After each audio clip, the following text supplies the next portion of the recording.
उसके घर पर उस नाटकीय शाम के बाद उस पर और भी ज्यादा पाबंदियां लगा दी गईं। हमारे लिए यह और भी मुश्किल हो गया। उसने मुझसे अनुरोध किया कि जब तक वह न कहे, मैं उससे संपर्क न करूं। पूरी स्टोरी सुनने के लिए हमारे साथ बने रहें। हमने मेरे घर पर मिलने का फैसला किया क्योंकि मेरे माता पिता 2 दिनों के लिए शहर से बाहर गए थे और मैं घर पर अकेला था। इसलिए मैंने पायल को अपने घर दोपहर के भोजन के लिए आमंत्रित किया। लेकिन सख्त भारतीय माता पिता होने और मुंबई के अलग अलग इलाकों में रहने के कारण उसके लिए इसे बनाना मुश्किल था। कहने की जरूरत नहीं है, मुंबई लोगों को दूरी से अलग कर सकती है लेकिन उन्हें दिल से जोड़ती है। इसलिए कोई भी कारण प्रेमी पक्षियों को मिलने से नहीं रोक सका। वह किसी तरह अपने माता पिता को समूह अध्ययन का बहाना बनाकर बाहर जाने के लिए मनाने में कामयाब रही। छात्रों के लिए अपने माता पिता को मनाने का सबसे अच्छा बहाना है क्योंकि माता पिता आमतौर पर पढ़ाई के नाम पर हार मान लेते हैं और उसके साथ भी यही हुआ। बेचारे माता पिता। मैं उसके आने का बेसब्री से इंतजार कर रहा था क्योंकि यह पहली बार था जब हम कॉलेज कैंपस के अलावा किसी और जगह मिल रहे थे। हाँ, ये रिलेशनशिप में आने के बाद हमारी पहली डेट थी, हम कह सकते हैं। आखिरकार सुबह 11 बजे घंटी बजी और साथ ही मेरी धड़कन भी। अगर मेरे दिल की धड़कन की झनकार सुनने का कोई तरीका होता तो कोई भी मेरी उत्तेजना को आसानी से समझ सकता था। और यहाँ उसने मेरे पसंदीदा सफ़ेद रंग का कुर्ता और जीन्स पहनी हुई थी और साथ में प्यारा सा झुमका था जो इसे और भी खूबसूरत बना रहा था। सबसे बढ़िया बात ये थी कि उसने पायल पहनी हुई थी जो मैंने उसके लिए खास तौर पर लाई थी और उसे ये कहते हुए उपहार में दिया था, पायल को सबसे अच्छा उपहार सिर्फ पायल ही दिया जा सकता है। एक पल के लिए मैं भूल गया कि मैं दरवाजे पर खड़ा था और उसे अंदर आने से रोक रहा था। मैं इतना हैरान था कि मुझे एहसास ही नहीं हुआ कि मैं उसे देख रहा था और वह मुझे खुलेआम घूरने में बहुत शर्मीली थी, इसलिए उसने शर्म से मेरी तरफ देखा। इसके प्रभाव से उसके गाल लाल हो गए मानो उन्हें भी पता हो कि लाल रंग सफ़ेद के साथ बहुत अच्छा लगता है। मुझे इस तरह घूरना बंद करो और मुझे पहले अंदर आने दो। तुम्हारे पास ऐसा करने के लिए पूरा दिन है। उसने मुझे आंख मारी। ये कहते हुए उसने मुझे अंदर धकेल दिया और अंदर चली गई। वह झिझकते हुए मेरे बगल में सोफे पर बैठ गई। उसे सहज महसूस कराने के लिए मैंने गपशप करना और बेकार के चुटकुले सुनाना शुरू कर दिया। मैंने उसे बताना शुरू किया कि मैं बचपन में कितना बदमाश था और उसे अपने स्कूल और कॉलेज के दिनों में की गई सारी गंदी हरकतें भी बताईं, बस उसे हंसाने के लिए। फिर उसने हम दोनों के लिए स्वादिष्ट सिंधी स्टाइल का लंच बनाया। फैंसी डेट या आकर्षक कैंडल लाइट डिनर पर जाने के बजाय हमने अपनी पहली डेट को सरल और वास्तविक बनाना पसंद किया। हमने एक दूसरे को खाना खिलाया। हमें लगा कि यह इस बात का अनुकरण है कि भविष्य में हमारा जीवन साथ साथ कैसा होगा। जब कोई और आपको खाना खिला रहा हो तो खाने का स्वाद बेहतर होता है, खासकर अगर वह कोई आपके जीवन का प्यार हो, है न?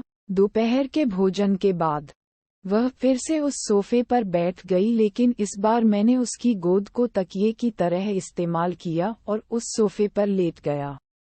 वह मेरे इस अचानक इशारे से हैरान थी, लेकिन उसे ये बहुत अच्छा लगा। वह मेरे बालों से खेलने लगी और हमने अपनी बातचीत जारी रखी। इस बार उसने अपने बचपन के बारे में बताना शुरू किया और बताया कि कैसे उसका पालन पोषण हुआ और उसे कैसे लाड़ प्यार मिला और अब वह कितनी सीमित है।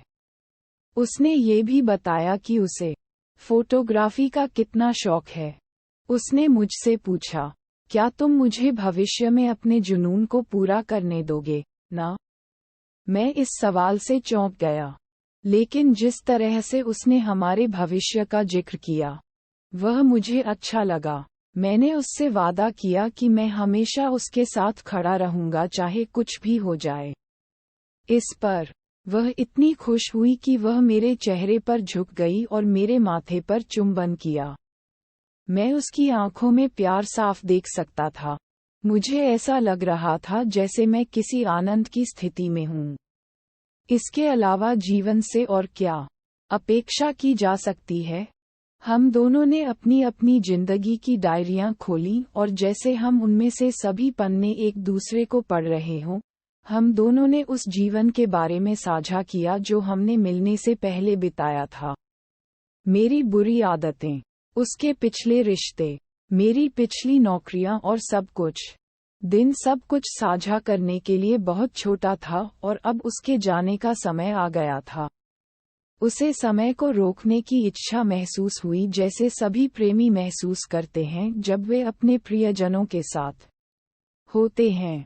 उसने मुझे कसकर गले लगाया जैसे वह मेरा एक हिस्सा अपने साथ ले जाना चाहती थी और मैंने उसे कसकर पकड़ लिया और उसे गले लगा लिया जैसे मैं उसे अपने भीतर समाहित करना चाहता था।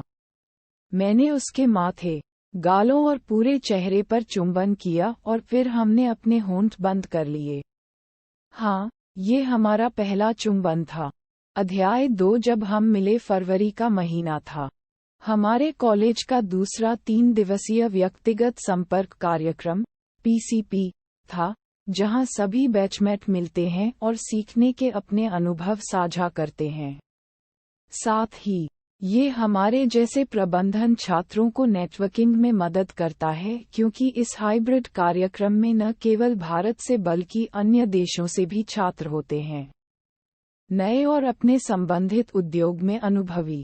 इसलिए मैंने भी इस कार्यक्रम में भाग लेने का फैसला किया क्योंकि मैं पहले कार्यक्रम में शामिल नहीं हो पाया था। हमेशा की तरह मैं पहले दिन ही देर से पहुंचा और मुझे पता चला कि मेरे कुछ दोस्त पास के फूड जॉइंट पर हैं। इसलिए मैं भी उनके साथ वहां शामिल हो गया। वहां मुझे सफेद प्रिंटेड टी-शर्ट और जीन्स पहने एक लड़की मिली। ये पायल थी। हमारी एक कॉमन फ्रेंड ने हमें एक दूसरे से मिलवाया। जैसे ही हम कक्षा में दाखिल हुए, संयोग से मुझे उसके साथ आखिरी बेंच पर सीट मिल गई।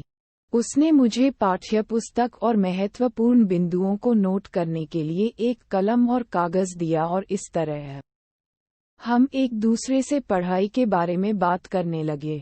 वह मेरी तरह ही काफी शरारती थी, इसलिए हमने खूब मौज मस्ती की, जैसा कि आमतौर पर आखिरी बेंच पर बैठने वाले लोग करते हैं, जैसे कि प्रोफेसरों पर टिप्पणी करना और व्याख्यान के दौरान अन्य सहपाठियों पर चीजें फेंकना और इसी तरह। PCP कार्यक्रम के ये 3 दिन बहुत सारी यादों और मौज मस्ती के साथ समाप्त हुए। अध्याय 3 ये सब कैसे शुरू हुआ? उस कार्यक्रम के बाद कुछ महत्वपूर्ण अध्ययन सामग्री और असाइनमेंट साझा करने के लिए एक व्हाट्सएप ग्रुप बनाया गया और हम सभी को उस ग्रुप में जोड़ा गया जहां लोग सेल्फी, चुटकुले और अन्य सभी चीजें साझा कर रहे थे। सिवाय उस अध्ययन सामग्री के जिसके लिए ग्रुप मुख्य रूप से बनाया गया था, पायल भी इस ग्रुप में शामिल थी। इसलिए मैंने वहां से उसका नंबर लिया और बातचीत शुरू करने के लिए नोट्स मांगने के लिए उसे मैसेज किया। उसने नोट्स बनाने में मेरी मदद की और साथ ही कुछ विषयों पर मेरे कुछ संदेहों को दूर किया। मैं उसके विनम्र व्यवहार से वाकई प्रभावित हुआ। इस तरह हम एक दूसरे से बात करने लगे और धीरे धीरे ये हमारी दिनचर्या बन गई। हम एक दूसरे पर भरोसा करने लगे, इसलिए हमने अपने अतीत और एक दूसरे के बारे में बहुत सी अन्य बातें साझा करना शुरू कर दिया। हमारा बंधन हर गुजरते दिन के साथ मजबूत होता जा रहा था। जैसे जैसे सप्ताह बीतते गए, हमें एहसास हुआ कि हमारे बीच बहुत सी चीजें समान हैं, जैसे समान रुचियां, बहुत सी चीजों पर समान विश्वास आदि। हमें लगा कि हम एक ही पृष्ठ पर हैं। हम एक दूसरे की संगति का आनंद ले रहे थे। मैं हमेशा उसके बड़े चश्मे के लिए उसे चिढ़ाता था और उसे चश्मिश कहता था और उसके पास लाडो रानी टैटू भी था। इन सब के अलावा मैंने उसके साथ फ्लर्ट करने का कोई मौका नहीं छोड़ा। इस तरह हमारी दोस्ती का सफर सुचारू रूप से चल रहा था। अध्याय 4 प्रस्ताव। और अब ये कबूल करने और अपनी भावनाओं का सामना करने का समय था। क्या हम वाकई सिर्फ दोस्त थे या उससे ज्यादा? क्या मैं उससे प्यार करता था? क्या वह भी मेरे लिए ऐसा ही महसूस करती है? मेरे दिमाग में बहुत सारे विचार चल रहे थे और मैं परेशान हो रहा था। एक तरफ मैं उसके लिए अपनी भावनाओं के बारे में निश्चित नहीं था और किसी भी प्रतिबद्धता के लिए तैयार नहीं था, और दूसरी तरफ मैं उसे अपने जीवन में चाहता था। मैं दुविधा में था कि मैं अपनी भावनाओं को उसके साथ साझा करूं या नहीं। लेकिन मुझे लगा कि मैं ये सब सिर्फ अपने तक ही सीमित नहीं रख सकता। इसलिए मैंने आखिरकार उसे फोन किया और अपनी भावनाओं को साझा करने की हिम्मत जुटाई। मुझे पता है कि फोन कॉल पर उसे प्रपोज करने का विचार रोमांटिक नहीं था, लेकिन मेरे पास उसे प्रपोज करने, घुटनों के बल बैठकर उसे गुलाब देने की हिम्मत नहीं थी। ये आकर्षक प्रपोजल सिर्फ बॉलीवुड फिल्मों या उपन्यासों में होते हैं, असल जिंदगी में नहीं, मुझे लगता है। लेकिन उन्होंने वाकई हमारे लिए मानक बहुत ऊंचे कर दिए थे। फोन बज रहा था और हर घंटी के साथ मुझे लग रहा था कि मैं उसे प्रपोज करने का विचार छोड़ दूं।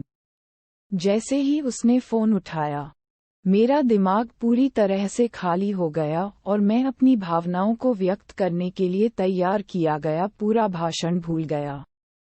मैं वाकई घबरा गया था, लेकिन हिम्मत जुटाई और उसे पूरा करने का फैसला किया। इसलिए मैंने कहा, मैं कुछ कबूल करना चाहता हूँ। मुझे लगता है कि अब तुम मेरे लिए एक दोस्त से बढ़कर हो गए हो। मुझे तुम्हारे साथ समय बिताना बहुत पसंद है। तुम्हारे साथ समय बस उड़ जाता है। मुझे नहीं पता कि तुम भी वैसा ही करती हो या नहीं। मुझे ये भी नहीं पता कि मैं तुमसे कोई वादा कर सकता हूँ या नहीं। मुझे बस इतना पता है कि मैं अपनी पूरी जिंदगी तुम्हारे साथ बिता सकता हूँ। मैंने एक ही सांस में ये कह दिया। अब मेरे पास शब्द नहीं थे। मैं रिहर्सल के बाद भी उन 3 जादुई शब्दों को कहने की हिम्मत नहीं जुटा पाया। लेकिन मुझे लगा कि मैंने जो कहा वह उसे समझाने के लिए काफी था। इसलिए मैंने उसकी प्रतिक्रिया का बेसब्री से इंतजार किया। वह इस अप्रत्याशित प्रस्ताव से हैरान थी, इसलिए वह बस इतना ही कह पाई कि उसे कुछ समय चाहिए।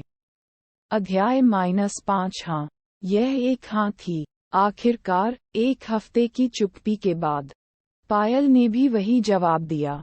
मैं ये जानकर सचमुच 7वें आसमान पर था कि वह भी मेरे लिए ऐसा ही महसूस करती है।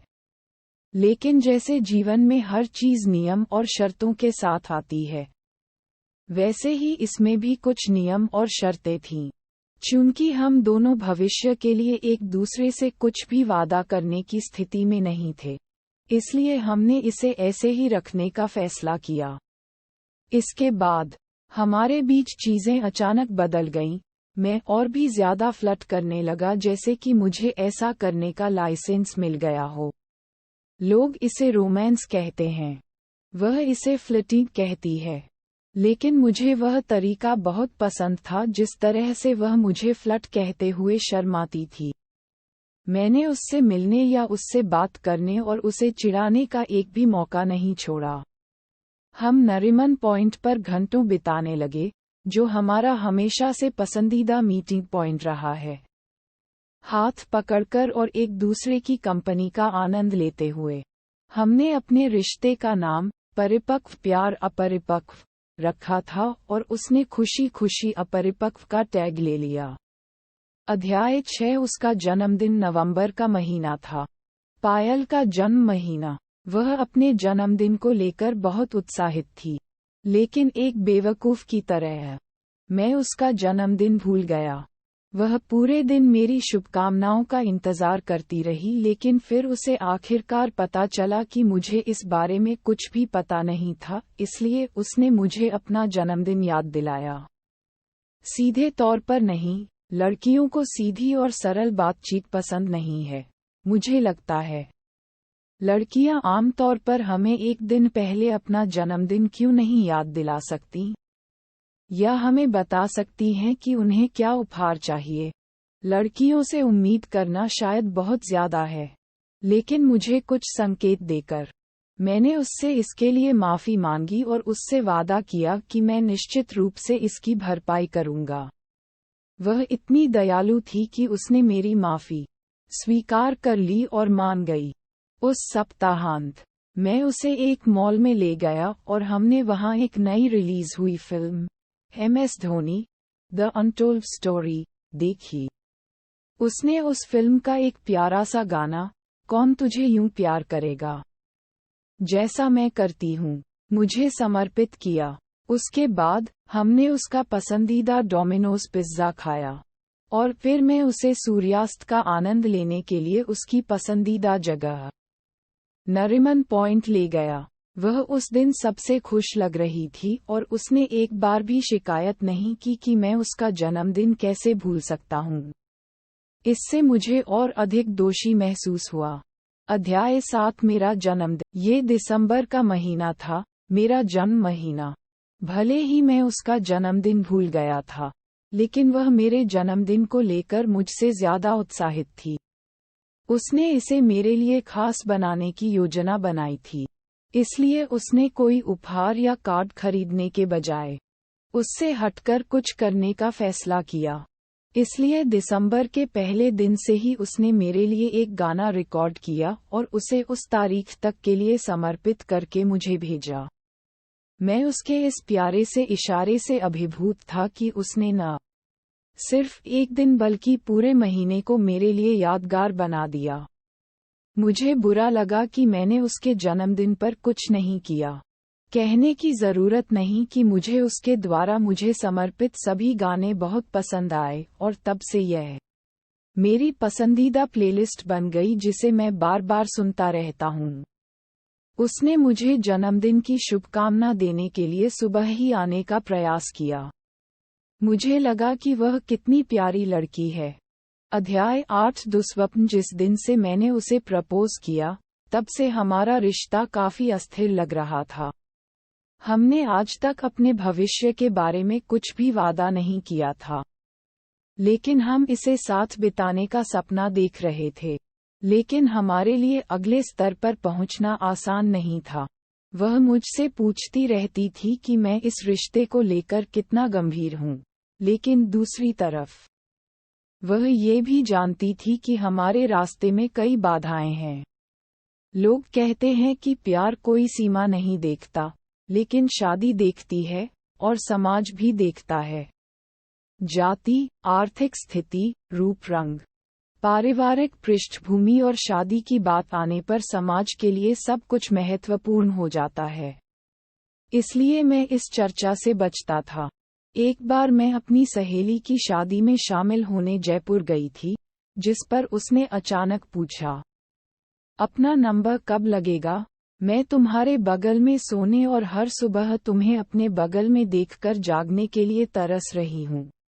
उसके इस विचार ने मुझे झकझोर दिया और मुंबई वापस जाने के बाद सबसे पहले मैंने उसके माता पिता से मिलने का फैसला किया। इसलिए मैं मुंबई वापस आते ही उसके पास वापस चली गई।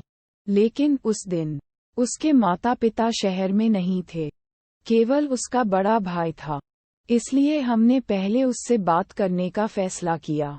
इसलिए हम उसके घर गए और योजना बनाई कि उसके भाई को काम से आने से पहले क्या और कैसे बताना है। मैं बहुत घबराई हुई थी, बस ये सोच रही थी कि वह इस पर क्या प्रतिक्रिया देगा, क्योंकि उसने मुझे बताया था कि वे कितने संकीर्ण सोच वाले हैं।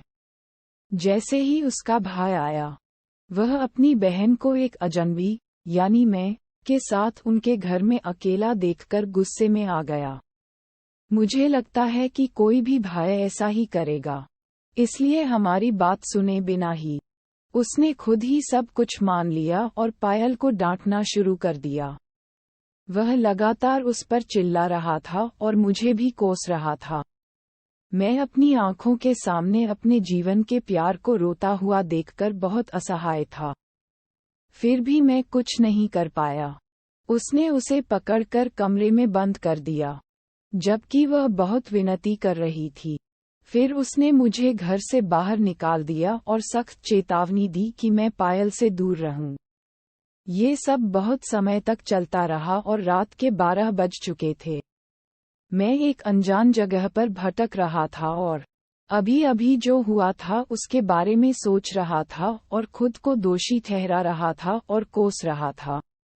मैं पायल के बारे में चिंतित था कि वह अकेले कैसे सब कुछ झेलेगी।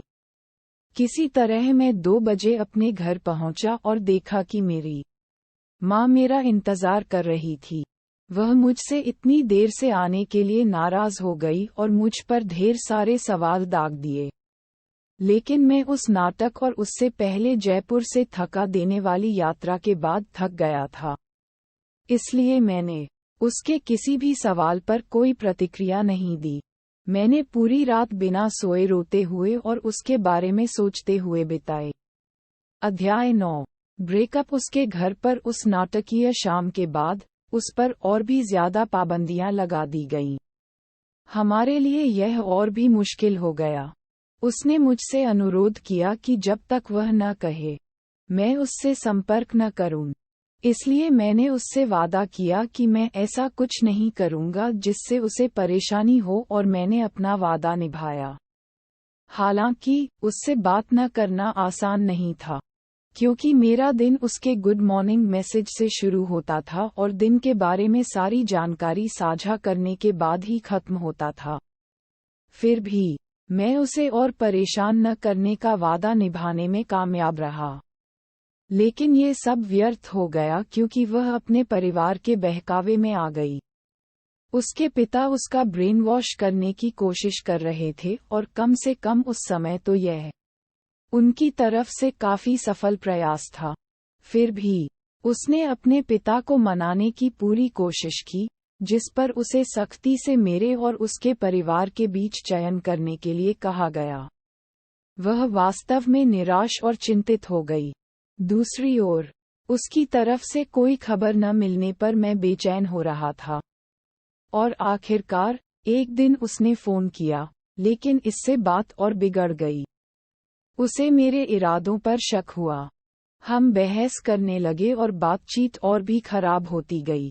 शायद ये हमारी कुंठाओं की वजह से हो रहा था, हम नहीं। और आखिरकार हमने आपसी सहमति से अलग होने का फैसला किया। हाँ, हमने ब्रेकअप कर लिया। अध्याय 10। बिन फेरे। हम तेरे। वह तब तक मेरी जिंदगी का अभिन्न हिस्सा बन चुकी थी, इसलिए ब्रेकअप के बाद भी मैं उसके लिए दीवाना था। हम अभी भी एक दूसरे से प्यार करते थे, लेकिन सभी प्रेम कहानियों का अंत शादी तक नहीं होता और शादी हमेशा अंतिम मंजिल नहीं होती, ऐसा मुझे लगता है। और अगर यह अंतिम मंजिल होती, तो भी मंजिल की ओर यात्रा वास्तविक मंजिल से ज्यादा महत्वपूर्ण होती। और अगर इस यात्रा में वह मेरे साथ है तो कौन इस खूबसूरत यात्रा को खत्म करना चाहेगा। और इस तरह से हमारा प्यार का सफर जारी रहता है। हमारी कहानी आपको कैसी लगी? अच्छा लगा हो तो हमारे चैनल को सब्सक्राइब करें, लाइक करें, कमेंट करें, दोस्तों में शेयर करें।